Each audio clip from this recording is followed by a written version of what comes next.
우리는 어제 레위기 24장 중반에 있는 진설병에 대해서 공부하였습니다. 진설병은 무엇입니까? 우리 등불이 비치고 있는 성소 안의 유일한 빛은 그 성소의 등잔대에서 나오는 불이 비치는 떡입니다. 그 떡은 12개씩 두 줄로 진설되어 있지요. 즉 이스라엘 12지파를 상징하고 주께서 택하신 백성 전체를 상징합니다. 주께서 오늘도 당신님의 백성들에게 구원을 주신 모든 택자들에게 빛을 비추어 주십니다. 주님이 빛을 비추어 주실 때 우리는 그 빛을 받아야 합니다. 왜냐하면 우리가 빛의 발광체가 아니라고 했죠. 계속 성령의 그 기름 부음, 그 감람유로 상징되는 성령님의 힘을 공급받아 그 빛을 반사해야 됩니다. 또한 그 진설병은 생명의 떡 대신 예수 그리스도를 상징한다 했습니다. 곱게 갈린 가루로, 고운 가루로 친히 떡이 되어주신 예수 그리스도.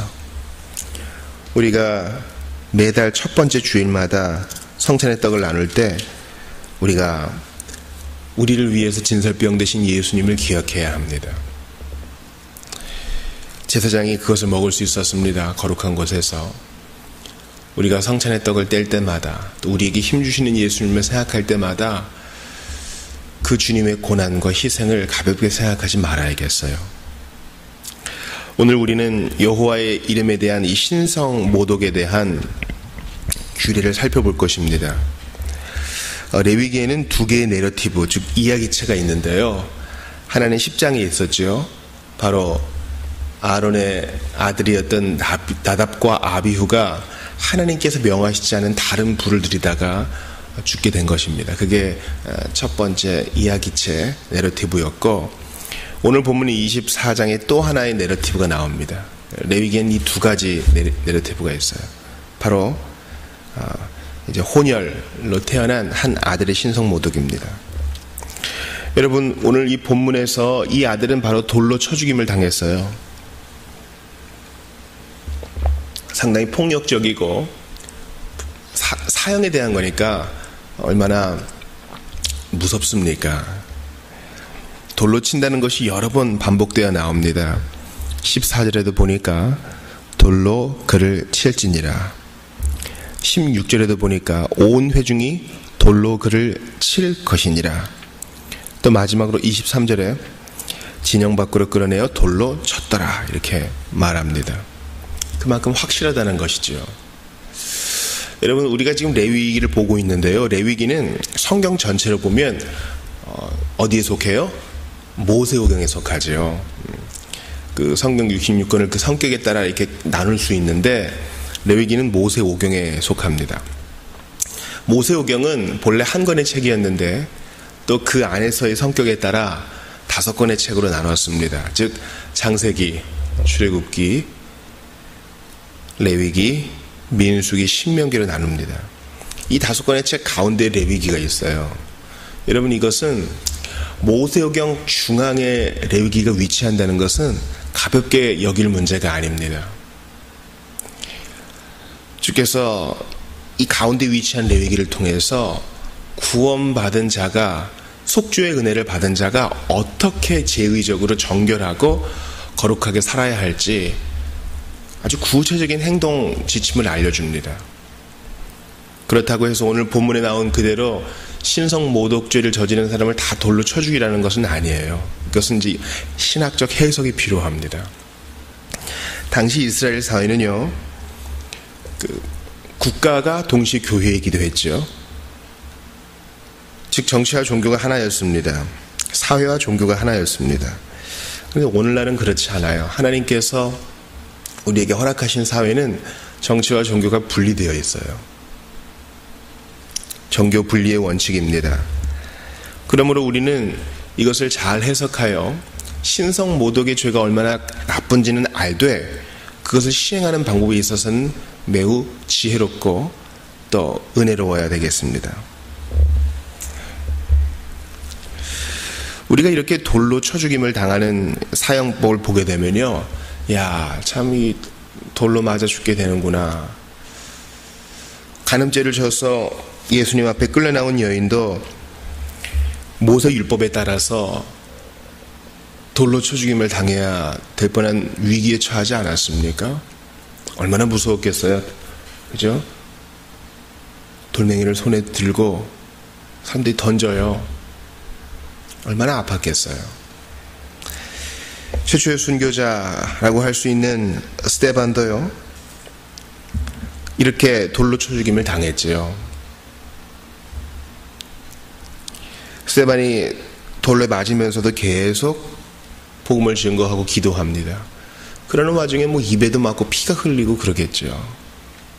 참 잔인합니다. 어떤 사람은 정확하게 던져서 맞을 수 있었겠지만 또 어떤 사람은 뭐 수십 번 던져야 될 수도 있었지도 모르겠어요. 참 여러 사람이 던지니까 그중 하나는 분명히 급소에 맞지 않겠습니까? 그런데 이렇게 돌을 던져 사람을 죽이는 것은 그나마 자비로운 사형 방법이라고 합니다. 그래서 이 당시에는 빠른 사형 방법, 왜냐면 뭐 나무에 달거나 이런 것은 저주받은 자니까요. 진 밖으로 끌어내서 돌을 던지는 것은 빠르게 죽음을 맛볼 수 있는 그나마 자비로운 사형 방법이라고 합니다. 오늘 본문에서는 이 동해복수에 대해서 얘기하고 있습니다. 그것은 이제 공정형벌과 피해 보상을 포함하고 있죠. 동해복수는 뭡니까? 오늘 본문에서 이제 이 신성모독을 한 혼혈 아들이 죽임을 당하는 그 사이에 이 동해복수의 원리가 나와 있는데요. 유명한 본문이 19절에 나오죠. 그가 만일 그의 이웃에게 상해를 입혔으면 그가 행한 대로 그에게 행할 것이니 그러면서 상처엔 상처로 눈에는 눈, 이에는 이로 갚으라. 우리는 이것을 깊이 생각해야 됩니다. 이것도 오해의 여지가 있죠. 제가 칼럼을 썼지만 우리는 일의 피해를 받으면 100으로 갚아주고 싶어하는 본성이 있어요. 그러므로 이 동해복수, 공정형벌의 원리는 과도한 복수를 막기 위해서 제정된 것입니다. 또 죄와 벌의 균형을 맞추고 이기심을 억제하는 데에 그 목적이 있습니다. 그러니까 상처에는 상처로만 갚아야 되는데 상처를 죽음으로 갚고, 이에는 이로만 갚아야 되는데, 그죠? 다른 데까지 다 해를 입히고, 우리의 복수심이란 건 그렇게 추악한 것이죠. 자, 보세요. 그러면 다시 이제 신성모독으로 돌아가 봅시다. 아버지가 애굽인인 그 어머니는 이제 단지파의 후손인 부부 사이에서 태어난 아들이 있었습니다.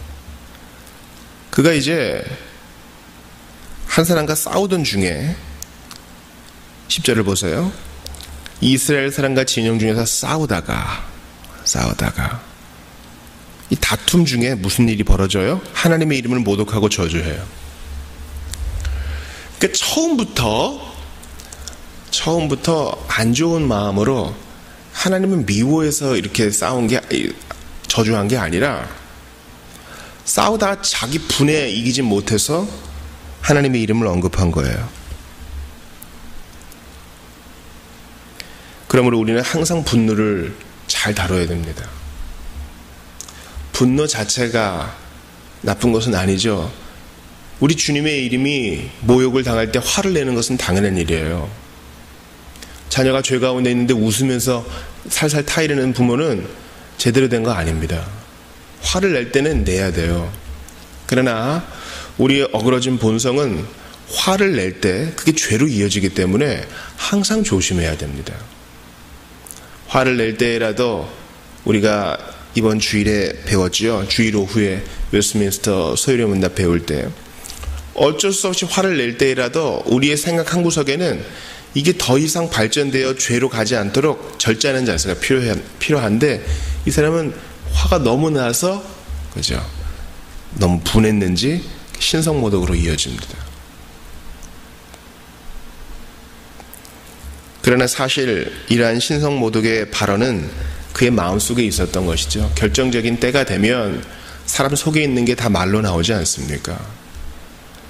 그래서 그는 돌로 쳐 죽임을 당하게 되었고 이것이 이스라엘에게 경계와 교훈이 되었습니다.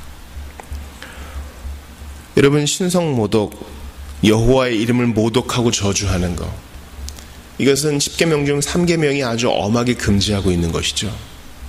하나님의 이름은 욕이나 놀랄 때, 짜증날 때 쓰는 얘기가 아니라 우리 주 예수님의 이름과 하나님의 거룩하신 이름은 경배와 찬양, 예배의 맥락에서만 다루어져야 됩니다.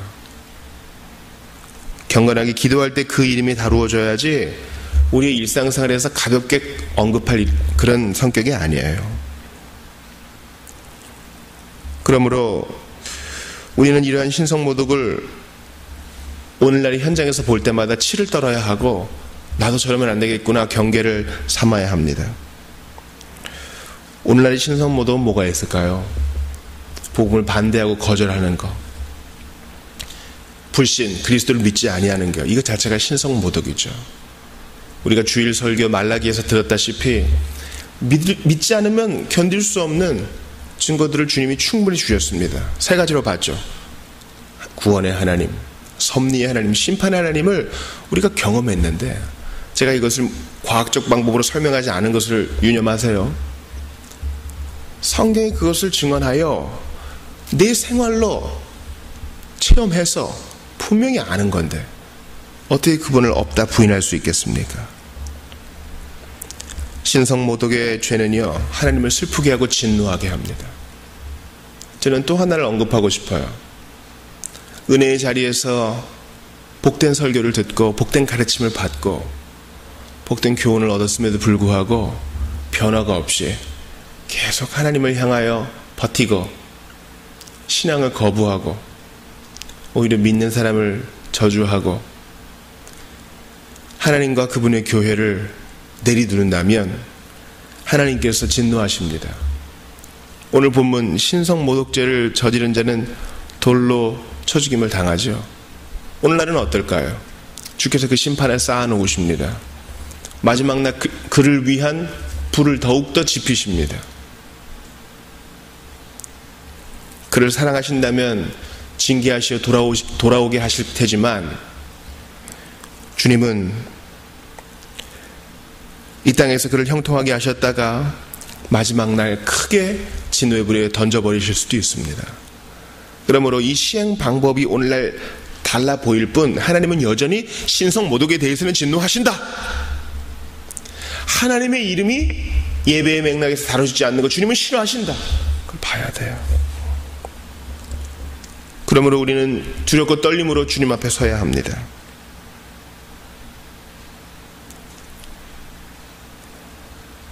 그러면서 이 사건을 다루며 모세가 이제 동해복수, 공정형벌과 피해 보상에 대해서 얘기하죠. 시간이 없어서 자세히 말씀은 못 드리지만 우리는 이웃에게 상처 입힌 것에 대해 보상해야 합니다. 21절 보세요. 짐승 죽인 자는 물어줘야 되고 사람 죽인 자는 죽여야 되고요. 우리는 우리에게 잘못한 일본에 대해서 피해 보상을 요구합니다. 그러나 우리가 잘못한 베트남에 대해서 우리는 어느 정도 보상했나요? 우리 자신을 공정히 볼 줄 알아야 돼요. 주께서 우리를 사랑하셔서 죄값으로 피를 흘려주셨습니다. 그리고 그 보상은 만족되었어요. 우리가 상처 입힌 지체가 있습니까? 사람이 있습니까? 혹시 누구 돈을 떼먹은 적이 있습니까? 갚아야 됩니다. 용서를 빌어야 됩니다. 피해 보상을 해야 됩니다. 지금 능력이 안 되면 나중에라도 할 수 있게끔 꼭 결심하고 지켜야 하는 것입니다. 주님은 이러한 동해복수를 마태복음 5장에서 언급하시면서 그 율법을 완성하십니다. 어떻게 하셔요? 또 눈은 눈으로 이는 이로 갚으라 하였다는 것을 너희가 들었으나 나는 너희에게 이르노니, 주께서 이것을 이렇게 완성하십니다. 악한 자를 대적하지 말라. 누구든지 내 오른편 뺨을 치거든 왼편도 돌려대며 또 너를 고발하여 속옷을 가지고자 하는 자에게 겉옷까지도 가지게 하며 또 누구든지 너로 억지로 오리를 가게 하거든 그 사람과 심리를 동행하고 내게 구하는 자에게 주며 내게 꾸고자 하는 자에게 거절하지 말라. 또 내 이웃을 사랑하고 내 원수를 미워하라 하였다는 것을 너희가 들었으나 나는 너희에게 이르노니 너희 원수를 사랑하며 너희를 박해하는 자를 위하여 기도하라. 이같이 한즉 하늘에 계신 너희 아버지의 아들이 되리니 이는 하나님이 그 해를 악인과 선인에게 비추시며 비를 의로운 자와 불의한 자에게 내려주심이라. 너희가 너희를 사랑하는 자를 사랑하면 무슨 상이 있으리요? 세리도 이같이 아니하느냐? 또 너희가 너희 형제에게만 무난하면 남보다 더하는 것이 무엇이냐? 이방인들도 이같이 아니하느냐? 그러므로 하늘에 계신 너희 아버지의 온전하신가 같이 너희도 온전하라. 우리 주님은 이 동해복수의 원리를 복수는 하나님께 맡기고 너는 사랑하라, 이렇게 종교를 지으셨습니다. 사랑하는 여러분, 원수 사랑은 하나님이 주시는 힘으로 하는 겁니다. 우리가 하려고 몸부림칠 때 주께서 하늘을 열어 힘 주실 것입니다. 신성모독 하지 맙시다. 하나님의 이름 거룩히 존귀히 두렵게 여깁시다. 또한 내게 상처 입힌 자 용서합시다.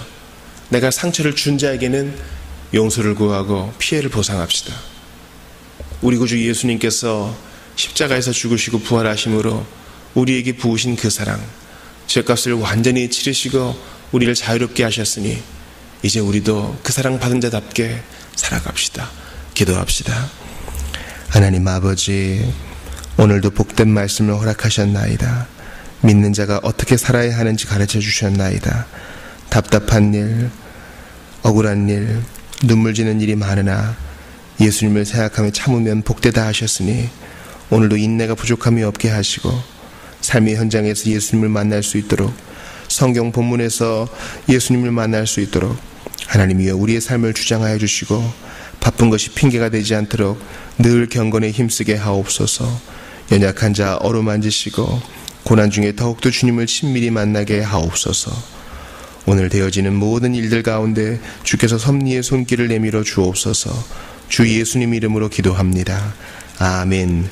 개인 기도하시다가 돌아가시기 바랍니다.